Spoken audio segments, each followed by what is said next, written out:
E a história do... que a gente trabalha numa escola que tem inclusão. Tem autistas, tem deficientes. Lembra a situação do racismo? Ah, Da sim. sala de aula também? É bem difícil, né? Por Você causa... estava muito chocado. Conta o que aconteceu.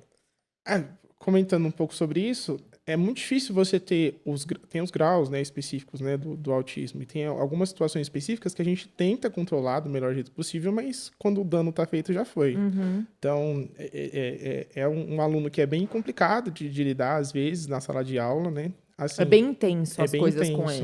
ele. A mãe fica acompanhando ele de vez em quando, mas mesmo com a mãe do lado, ele ainda, né, tem alguns comportamentos meio complicados. E nesse dia específico, né, ele estava sozinho na sala de aula. Foi um dia em que estava a sala de aula, ele ali, e ele levantou e começou a soltar frases. E as frases foram assim, não foram tiradas, não sei, né? Pelo menos, ao meu ver, não foram tiradas da cabeça dele. Ele viu aquilo em alguma Em algum situação, lugar. nem que for no jornal, alguma Uhum. frase específica de racismo, e começou a desferir na menina lá, e começou a mandar brasa. Tinha uma menina negra na sala e ele começou a falar: você é negra, você é Você é negra. Ele negra. falou assim, no dia da consciência negra, eu permito que você saia da escola. E aí começou a mandar, né? Olha o perigo da E internet a aí um gente pouco, né? deixava ele com um protetor, né? Um abafador para ele não ficar agitado com a sala de aula. E aí, nesse dia, nem eu conseguia chamar a atenção dele, porque ele tava fazendo tudo isso com um abafador na orelha. Uhum. Enorme. E assim, até eu chegar nele, a menina já tinha ouvido 3, 4. Assim, a sorte mesmo é que não levantou a mão para ela, né? Porque até eu chegar nele... E aí é engraçado, porque às vezes os pais falam assim, como eu posso ajudar você a melhorar a educação do meu filho? Eu falo, olha, não é por nada, não, mas você tem um. Eu tenho 30, né? Gente, 25. na sala é Não, muito difícil. e assim, você tá na lousa, você tem o projetor, você tem a sua chamada para fazer, você tem as ocorrências para dar, você tem aquele Sim. aluno para prestar atenção para tirar dúvida, e aí quando você olha pro lado, tem um cara grandão na sala de aula gritando ofensas racistas lá pra menina, né? E como que você fez? Ah, Porque a hora que ele me contou isso, eu fico assim, ó. E o é, que você fez? Você sentou e chorou? Porque, de um lado, a gente tem um autista que não tem percepção da realidade. Então, assim, ele não tem noção do que ele tá proferindo. é, Por outro lado, tem a menina que não tem nada a ver com isso, ouvindo. E, num terceiro lado, tem a sala inteira assistindo e fazendo aquele juízo de valor do tipo, quem que o professor vai defender? e não só nesse aspecto, né? Mas depois que eu tirei ele da sala, ele continuou nessa. Então, às vezes, ele pode não entender o que ele fez, mas ele se sente no centro da atenção e continua fazendo. Porque às vezes é isso, é chamar atenção. Ele se sente isolado do resto da turma ou da Sim. conversa, e quando ele quer chamar atenção, ele vai fazer o que mais chama atenção. E o que você fez na hora? Eu tirei ele da sala, né, da melhor forma possível. A A força. gente sempre fala, sem deixar marcas, né? Sem deixar Sem deixar marcas, marcas. porque Vem senão não aqui. teve jeito. Mas foi da melhor forma que eu pude mesmo. E no corredor ele foi gritando até a sala da coordenação. E assim, a gente passou o corredor, a Só com rampa, você. e ele soltando. E a hora que você voltou pra sala, como que você foi explicar isso pros alunos? Eu pedi, na verdade, tinha uma moça trabalhando na escola, eu pedi pra ela subir, na verdade, primeiro e ver como é que tava a menina, né? Porque até então a menina já tava chorando, né? Era bem difícil, eu acho. Até pra mim, pros alunos que estavam lá, foi difícil ouvir o que ele falou tudo, né? Então, pedi pra ela subir. Quando eu cheguei, ela já tinha, né, se acalmado um pouco, mas chorou bastante. Eu acho que qualquer pessoa na situação dela, com a idade dela, absorver aquilo tudo pra ela foi Sim, sim. complicado. E ela depois falou, assim, muito madura. Ela falou, professor, eu entendo que pra ele é difícil, né? Ele não entende, né? Mas é ruim, né? Falei, Sim, não que justifique, né? Mas foi uma situação ali que foi importante você depois sentar com os alunos e conversar, como você fez, do tipo, ó, isso é errado, não é porque ele é sim, autista que isso tem que ser permitido. Em contrapartida, tem que minimizar um pouco os danos, explicando que não foi Aí entra aquela famosa intenção, né? A intenção não foi te ferir. Porque não foi. Não que isso exonere uma pessoa um dos ato. atos, né? Mas não foi a intenção te ferir. E principalmente por ele ter esse distúrbio de percepção. Mas a hora que você me contou isso, eu falei, Jesus. E isso aconteceu, acho que foi no comecinho também, não foi? Assim, foi umas 2 semanas depois da menina ter insinuado na sala de Que aula que tinha ela sido tinha passado a assediado. mão. Inclusive, deu tudo certo, tá, gente? Não foi isso, ela teve uma impressão errada mesmo do ato ali, mas Uhum. depois foi tudo, E né, aí entra organizado. também um pouco a culpa que os pais jogam para a escola, que isso também se agravou mais na pandemia, né? Tem pais que acham que terceirizam a educação dos filhos para a escola, e não é. É um ensino complementar, ao meu ver. A gente tem que se complementar.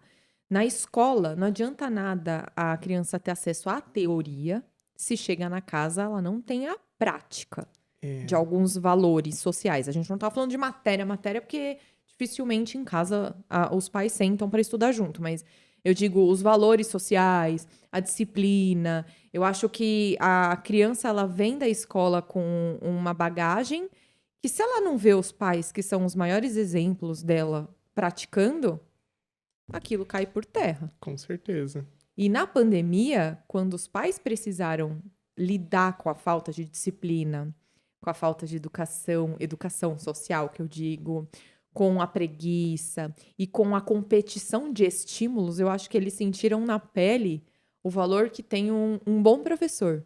Porque também tem os maus professores. A gente está falando num geral, né, gente? Estamos falando Sim. de profissão. E tanto que nessa época eu estava fazendo estava participando de uns workshops de pedagogia, porque eu sempre gostei muito dessa coisa de educação, né? Não é à toa que eu tô querendo colocar direito na escola. Uhum. Mas eles estavam falando que antigamente a estrutura da educação, ela era terceirizada entre família, terceirizada não, ela era exercida entre a família e a igreja. Aí veio a escola. Aí a família dá o apoio de valores pessoais ali da família, a igreja dá o certo e errado, e a escola daria como aplicar. Hoje em dia, a dinâmica já mudou. Principalmente porque muitas famílias não têm esse apoio na igreja, não tem mais essa obrigação que nem tinha antigamente. Então, na pandemia principalmente, pesou tudo para cima da escola. E não só isso, mas o professor perdeu o seu posto, né? Porque a internet tinha as respostas.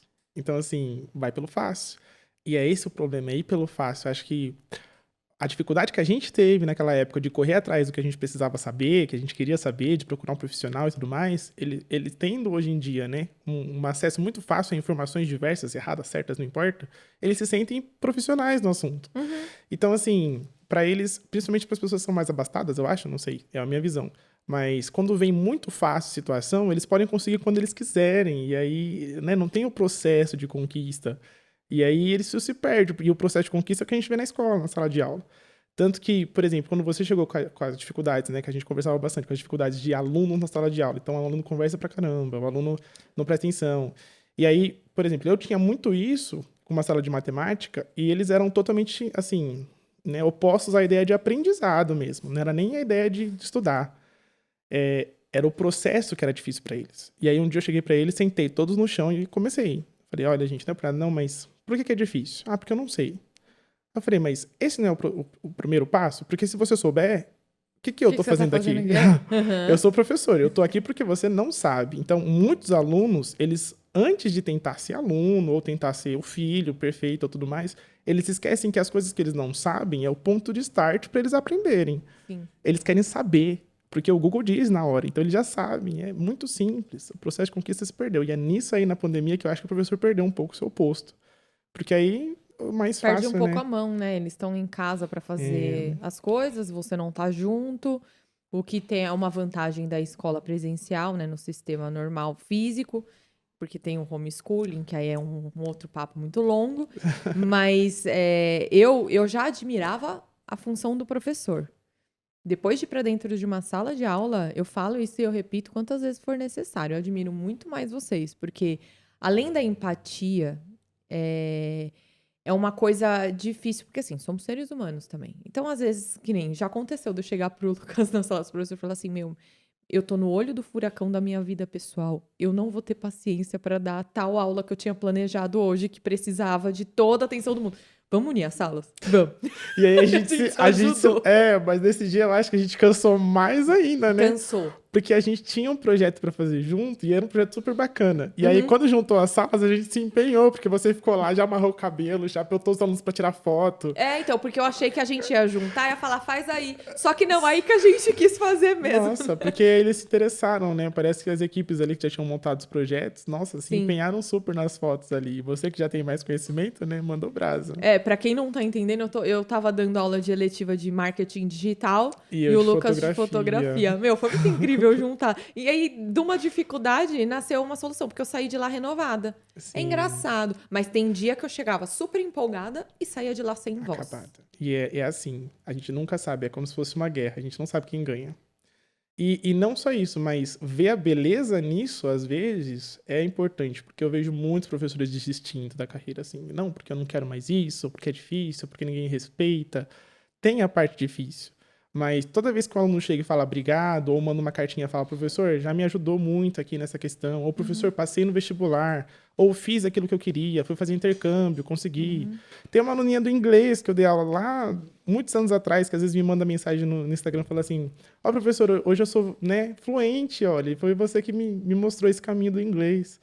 E assim, É mesmo que ela não muito saiba nem o que vai gostoso. fazer com isso, que ela vai usar, mas ela não faz ideia se ela quer viajar, se ela quer trabalhar com isso, mesmo que ela não saiba, ela é feliz pela conquista que ela teve.